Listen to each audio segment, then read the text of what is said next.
What's good, YouTube? Mr. 81 back at it with another banger video, man, and I'm super excited. This is the most I ever been excited as a diehard Lakers fan since we won the championship. I do want to say back in 2020 in the bubble, and I just want to make this video specifically for a lot of haters who were saying that the Lakers had no future, they had no direction, and I just want to make it very clear that we're the Lakers. We got 17 championships under a belt for a reason. We didn't get 17 championships by accident, and we're always going to be successful. Whether we build through the draft or not, we're always going to build through free agency. We're always trying to get big-name players, star players. And I said this a long time ago. As long as we have LeBron James and Anthony Davis, who are two healthy players on our Lakers team, as they are right now, when they are healthy, this Lakers team is going to go very far. We're not like the first-round exit or second-round exit. We're not like the Los Angeles Clippers. We're not like the Sacramento Kings. We're always going to make it far, and that's what we're doing.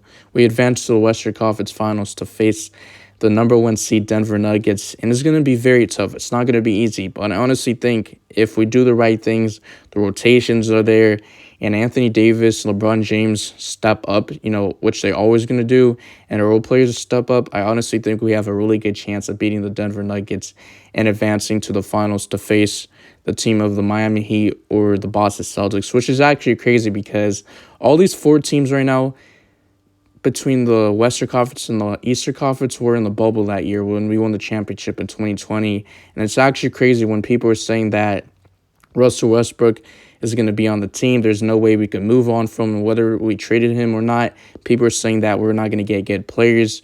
And look, we traded Russell Westbrook for D'Angelo Russell, Jared Vanderbilt, and Malik Beasley, and we even got Mo Bamba and Rui Hachimura in return for those players. So we even included Kendrick Nunn for Rui Hachimura and 3 second-round picks we had to include to be able to get Rui Hachimura, which was a steal because Rob Pelinka and Jeanie Buss, they robbed the NBA, and they knew exactly what they were doing right. And they said that we're going to wait for the best possible deal to make us championship contenders, and that's what they did. They were patient. Us fans weren't patient. Of course, we're the Lakers. We're always going to want to win. But there was a time, when we were 2-10, 13th in the Western Conference, players, fans like us, not players, but like fans like us, we were going to go to Crypto.com Arena and protest because we were just looking horrible. We didn't know what we were doing. This free agency, the offseason, we had Patrick Beverley. We still had Russell Westbrook. We just wouldn't get rid of him. And we had Kendrick Nunn, who just wasn't healthy because his first year on the Lakers, he didn't play really. I don't even think he played a single game as the Lakers. And then, preseason hit, he didn't look very good. He had 2 good preseason games. And it just wasn't good overall. And we had a 0.3% chance of even going into the play-in tournament and going to the playoffs. And look where we are right now. We always got to be patient. You always got to wait for the best deals. And that's what we did. We got 3 switchable defenders. We got Austin Reeves, who loves to play make, who loves to draw fouls, get contact, get to the free throw line. This Lakers team loves to get to the free throw line a lot. He also got Dennis Schroeder, who's around 6'1", a point guard. He could get it going offensively, but he has been very good defensively, just playing through his strongest, especially defensively. And he also got Jared Vanderbilt, who's around 6'8", who can switch multiple positions. He's a really good defender, especially the passing lanes. He reads the defense very good. And he's a really good, perimeter defender. And Rui Hachimura is a good interior defender. So we got more size and we got more power forwards than guards. You got Dennis Schroeder's around 6'1", like I said. But, man, this Lakers team is very deep. It's always going to be next man up. The first quarter might be D'Angelo Russell. The second quarter might be Austin Reeves. The third quarter might be Dennis Schroeder.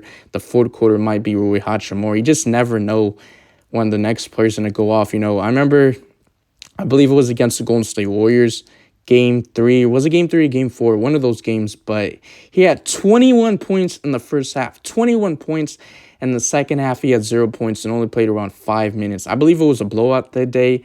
We won by, was it 30 points or something like that? I don't remember, but it's always next man up. Anthony Davis last game in six games when we eliminated the Golden State Warriors. He had a monster class defensively, but he wasn't going offensively, but defensively he had 20 rebounds, 17 points, which is actually crazy. LeBron James had his breakout game, especially scoring. He had 30 points. I don't believe he had a 30-point game through the playoffs, and I think that was his first 30-point game. So we've been waiting that for a long time.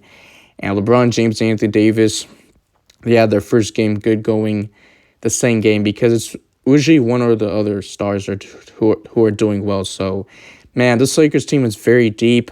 Rob Pelinka pulled the trigger and waited for the best deal. And Russell Westbrook, he just wasn't a good fit. And the reason why it took so long for us to trade Russell Westbrook is because of his contract, his money. I do want to say he was making around 47, 48 mil. And it didn't look like a lot of teams wanted to trade for him, but we would have to give up too much. There were even rumors about Kyrie Irving going to the Lakers for a whole year free agency. That just never happened.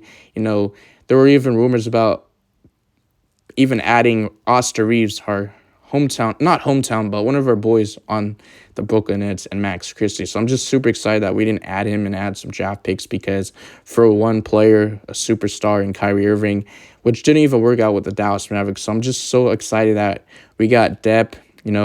I feel like the super team nowadays in this generation is going to die.